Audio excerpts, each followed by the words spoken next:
Okay, we're back. It's been a while. We've been busy doing a lot of stuff. Screed chairs are kind of taking off, and we are in a lot of different stores that we want to tell you guys about too. So if you're in California, we are in Valley Construction. We are in Hard Hat Construction. We are in White Cap. We're in White Cap all over. So if you want to get screed chairs in your local White Cap, just go to your White Cap and they can get it for you if they don't have it in stock. We are also in Squires Lumber in California. We are in, if you live in Seattle, we are in Stoneway Construction. If you live in Oklahoma, we are in CMC Supply. Franklin. We're in Franklin if you're in Idaho. So if you want screed chairs in your local store, go talk to a salesman or somebody that works at that store. Tell them you want them in stock and that they can get a hold of us. Or if you want to buy direct, you can. You can still buy from our website. And you can buy from Amazon. You can buy from eBay. But we've had, over the past few months and year, we've had lots of questions about screed chairs. We've had lots of people trying them out. And what we want to do today is we're going to react to some... There's a YouTuber that reached out to us and wanted to try him out. So we sent him screed chairs, and he tried them out, and we want to react to his video of him pouring concrete. So Screed rails, guys. Alright, we're getting it. I'm not. My side's perfect.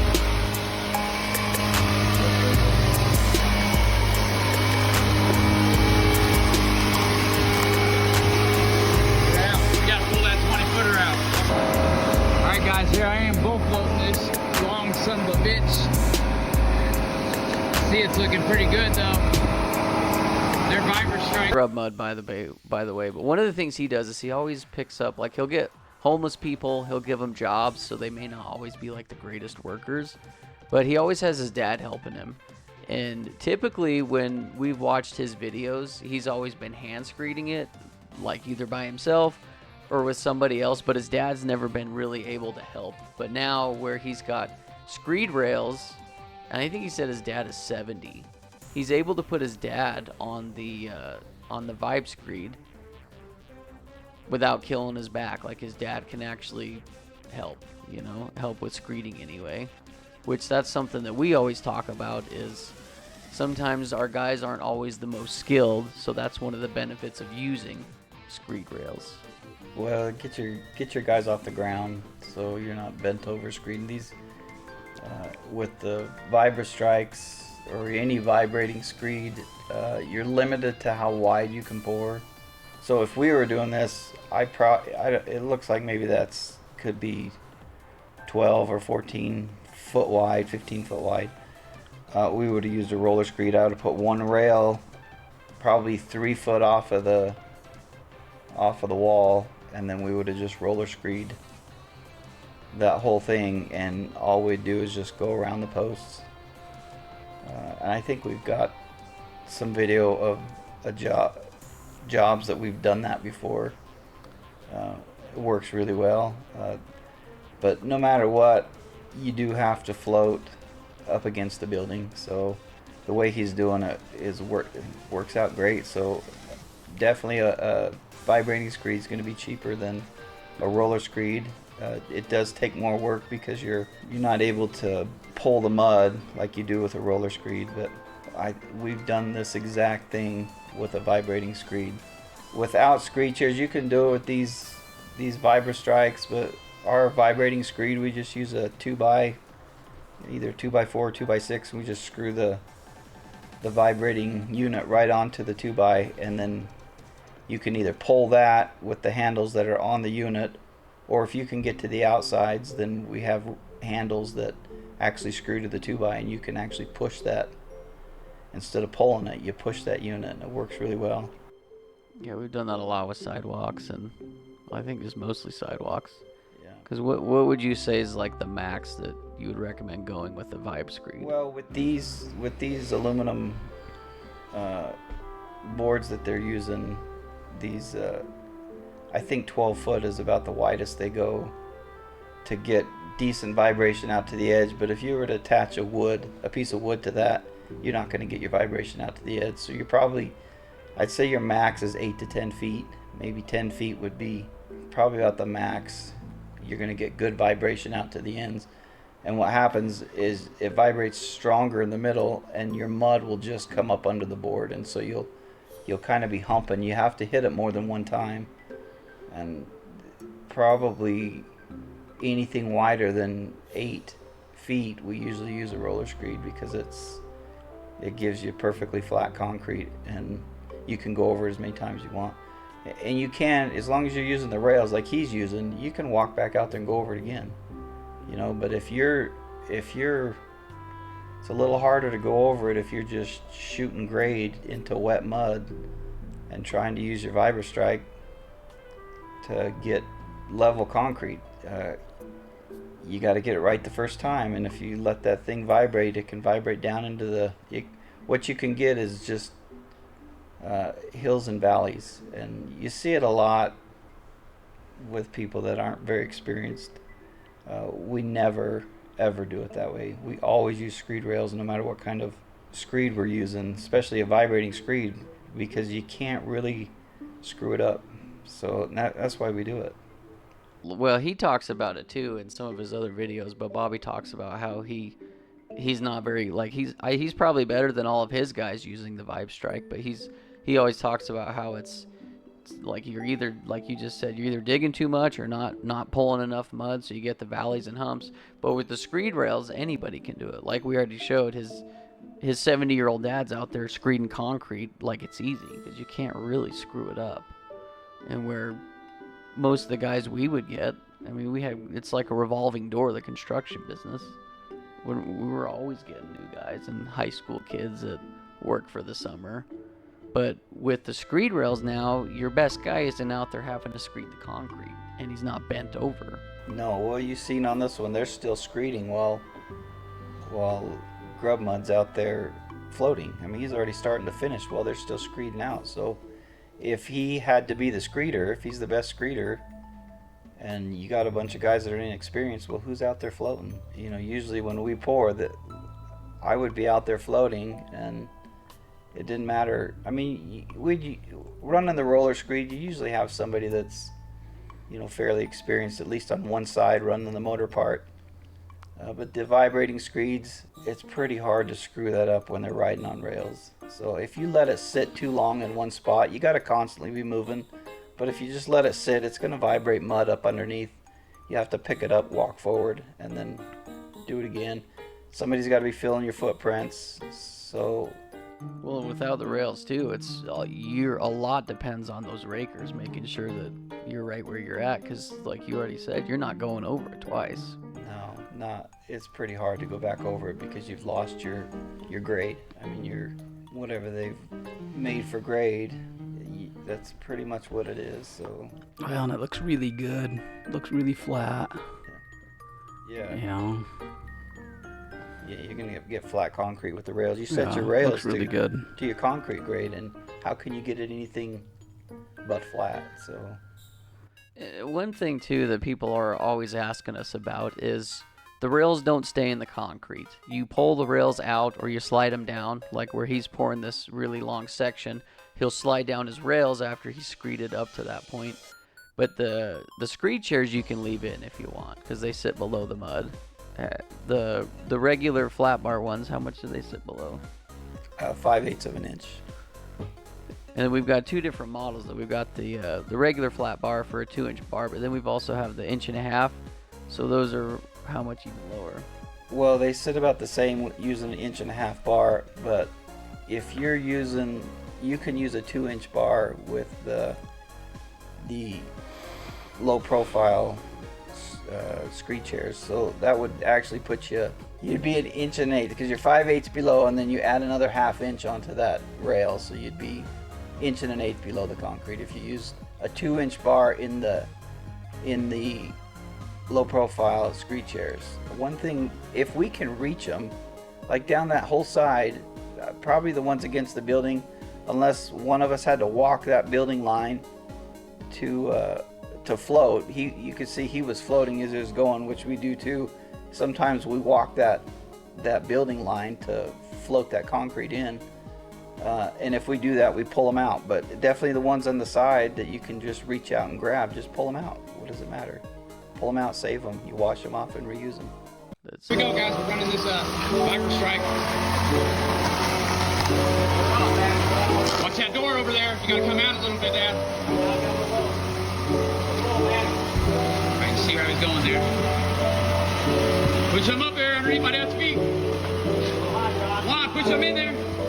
All right, you're good. Looking good, guys. Looking good. To hopefully not vibrate any mud up underneath, but as those guys are pushing, if they push too hard, they're going to push a pile back up underneath that. I mean, there's an art here. This is a lot harder than anybody that used a roller screed would never trade that roller screed for a vibrating screed. It's a completely different animal. The only reason we would ever use a vibrating screed pretty much is sidewalks or something fairly small, but that we can't use the roller screed. But something like this, I would roller screed this in a heartbeat. Besides, you could probably do double at a time. You could do double what he's pouring with the roller screed, probably 20. Usually 20 feet, or if you got the bigger screeds, 25 feet wide. Some guys are claiming they can go 30. I think 25 is about the widest we've ever poured with our roller screeds. But you'll have a heavy pipe at that point. But see, you can just, if you've never seen them in action, they can keep going forward and back, and you don't really need a lot of rakers. You just got one guy.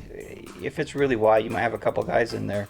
All they're doing is filling in holes. But if you're using a pump, you don't even need a raker in there usually.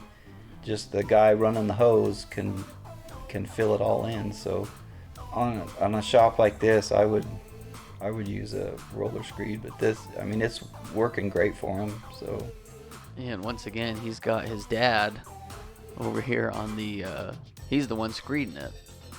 So he now just took his 70-year-old dad and made him a viable worker for screeding. Where if Bobby's the best worker, which obviously he is, he's the owner of the business, he's the one filming. Looking real good. That's how you do it, boys. That's how you do it right there.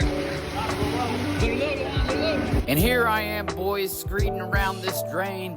It's interesting too, like if you read a lot of these comments, like this one saying he's a brave man with that kind of crew.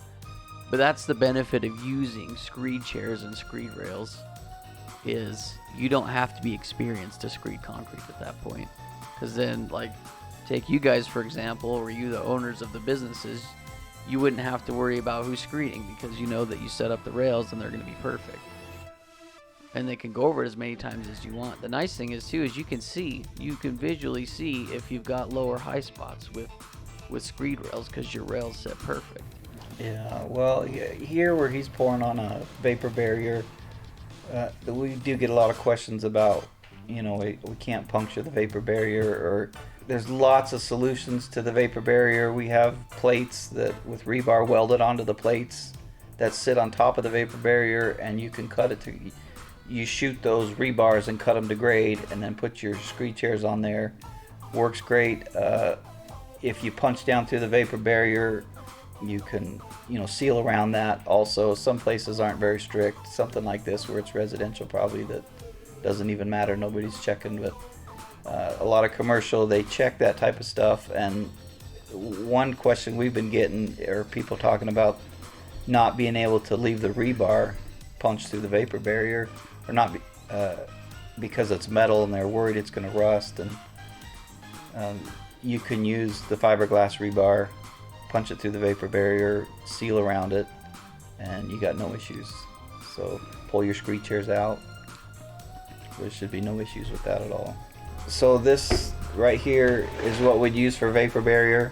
Or if you're doing a bridge deck, we can make these rebars any length. So I think they normally come with a 6-inch rebar. This is for just regular floors. And what you do is you set that down, and then you'd shoot this. Once your vapor barrier is down, you'd put that down on your vapor barrier, and then you'd shoot this. This is a 4x4 plate, and it's pretty heavy. It's 10 gauge metal, so it's pretty heavy. It's not going to tip over. And once your concrete gets on there, it's definitely not tipping over. And if you're pouring, say like on a second story where you got a bridge deck, some sort of decking, these can screw right to this. This is something that you do leave in the concrete. So, you know, you can go taller. A lot of times those are a lot thicker, so you can go taller. We can make these any length, and then you just screw these right down in.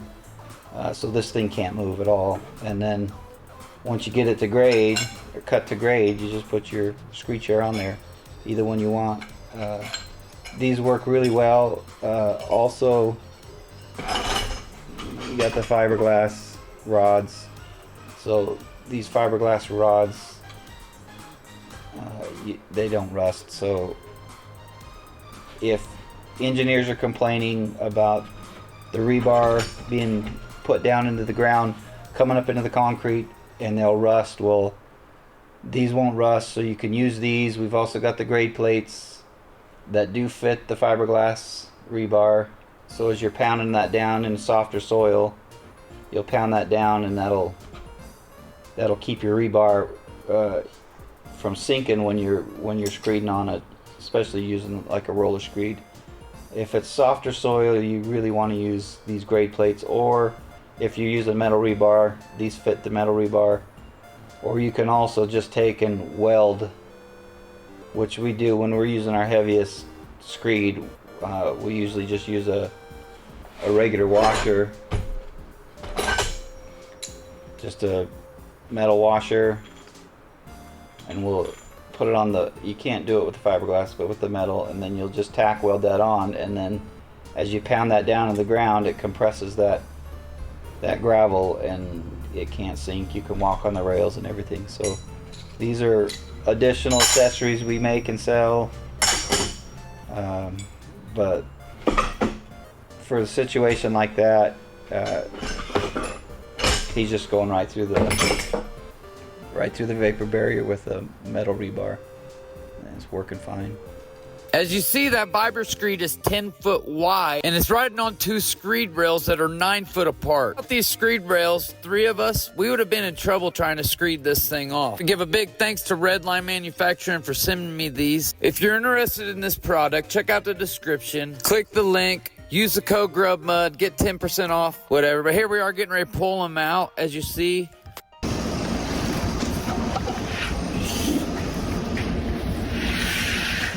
Straight out. Straight out. Don't turn it. Then I just took my bull float and I bull float right over it. Like he's using 20-foot rails. They're hard to deal with. 20-footers are kind of hard to deal with. We usually cut them in 10. We got 20s, but we usually cut them in 10s. It's just easier to pull the 10s than it is to pull the 20s.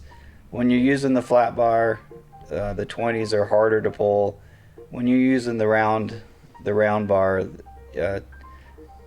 they're easier to pull than the flat bar is. But the flat bar, if you're doing stuff that doesn't have to be absolutely perfect, he doesn't even need to fill those holes. You can just float over the top of that, and you think you're gonna, you know, a lot of guys say, oh, you're gonna have a dip there, but it fills in. You'll never notice it. You never see it. It doesn't show. Your float covers it. Usually when we do the round bar and we pull that out, we'll fill that in because it does leave a dip. So that's why we've gone to the flat bar mostly. The only time we use the round is if we're using a really heavy screed. Even then, most of the time we'll use the flat bar. So what he's doing is exactly how we would do it if we were going to use a vibrating screed. But he's only going, he's screed 9 foot wide. You don't have to buy these expensive vibra strikes. We have a video where we bought the very cheapest vibrating screed we could buy off of Amazon or eBay. It was one of them. It was like under $300, and we just screwed a 2x to it, and it worked perfect. So this is exactly what they were doing. We've done in a video to show that you can do this for $300 plus the cost of a 2x, and you're ready to start screeding. So you don't have to be down there hand screeding.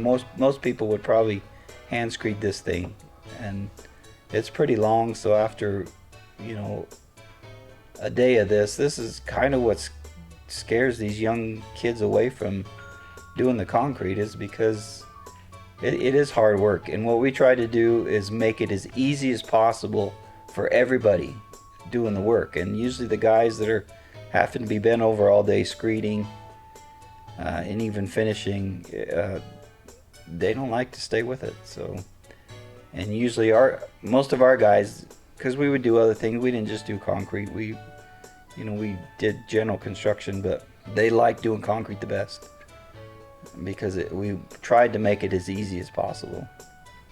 And it looks like that's what Grub Mud's doing too. It's great.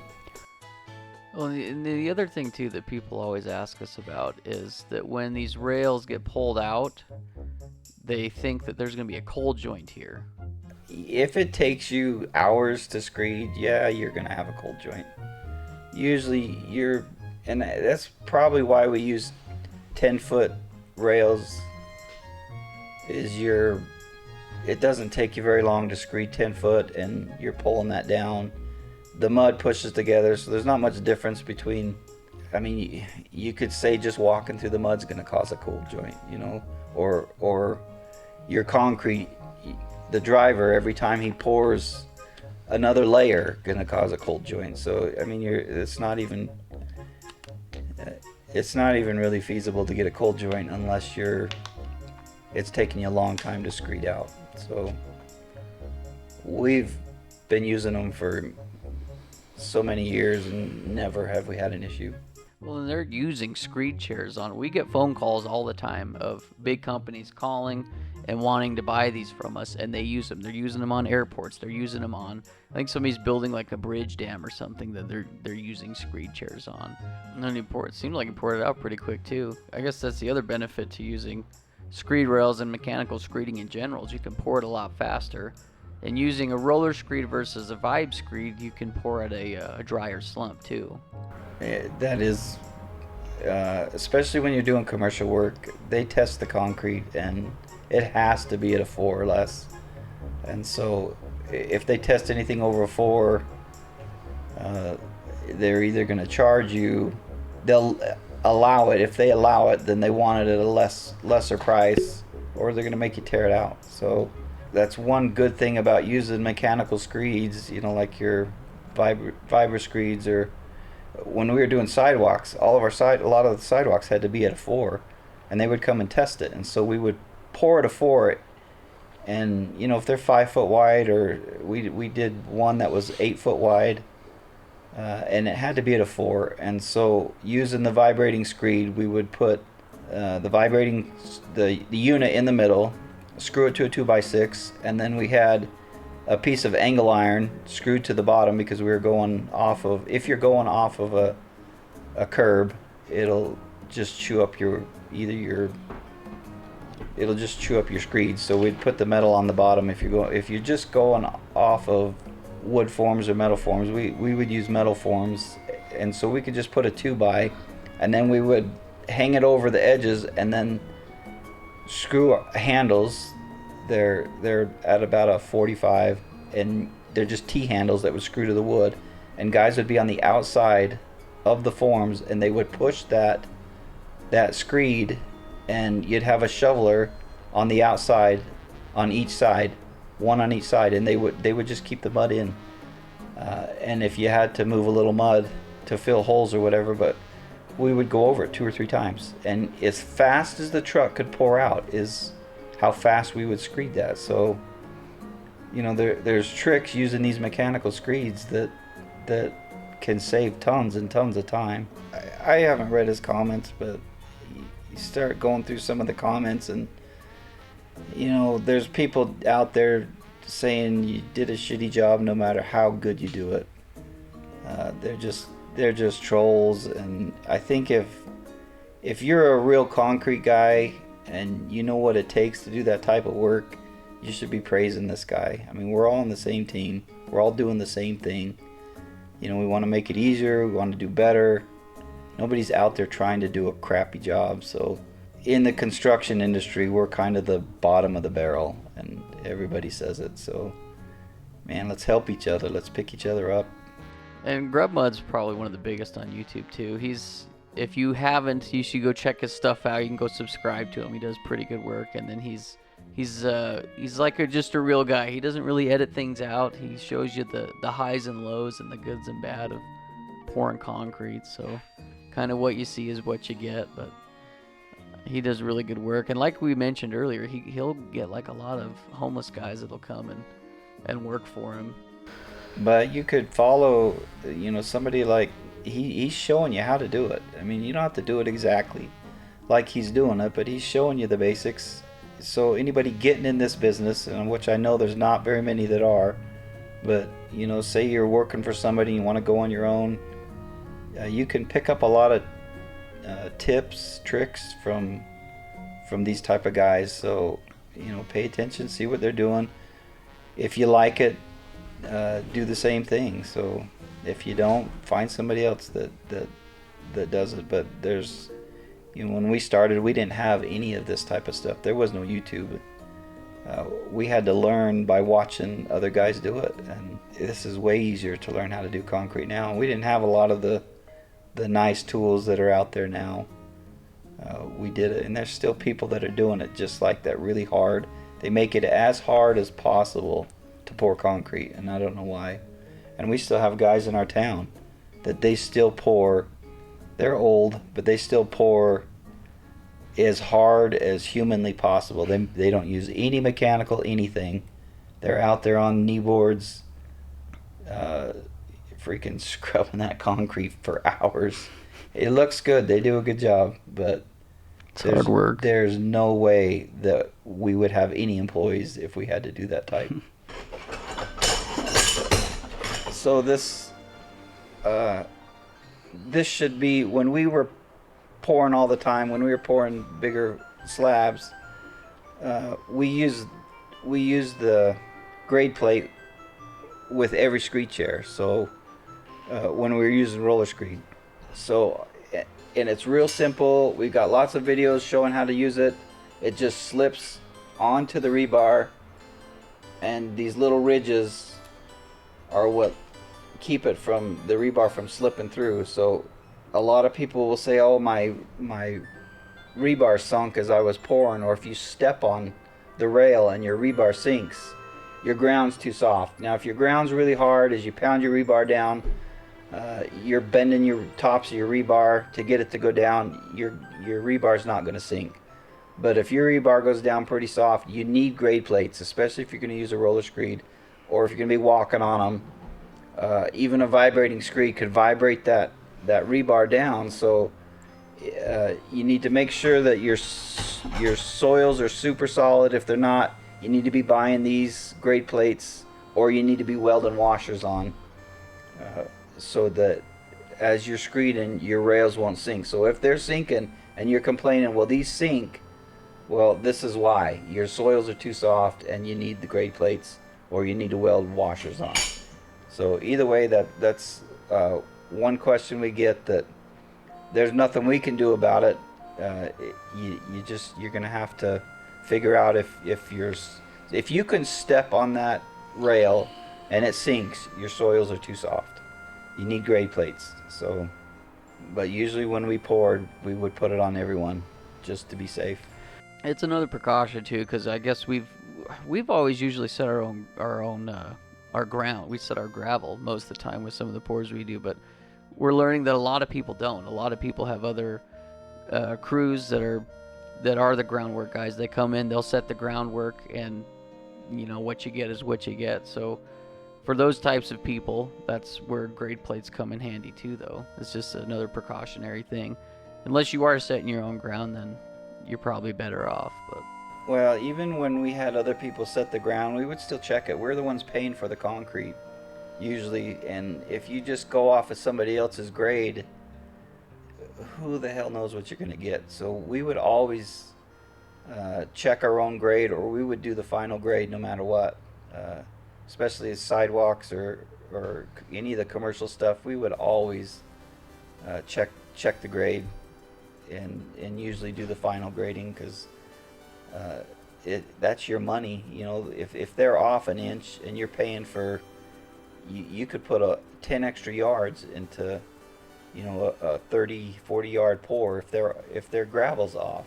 So we would do our own grade. And then another problem is if their gravel's humping, say on a piece of flat work, if their gravel's humping, you could have an area that's only got 2 inches of concrete, and when something drives over that and it breaks it up, well, they're going to call you to come out and replace it. So it's a good idea to do your own gravel work. It's a good idea to set your own forms. So if you're not, it could come back and bite you, and you can fight with the gravel company or whoever did the grade work to see if they'll help you pay for it or whatever. But it's always best if you just do your own gravel work.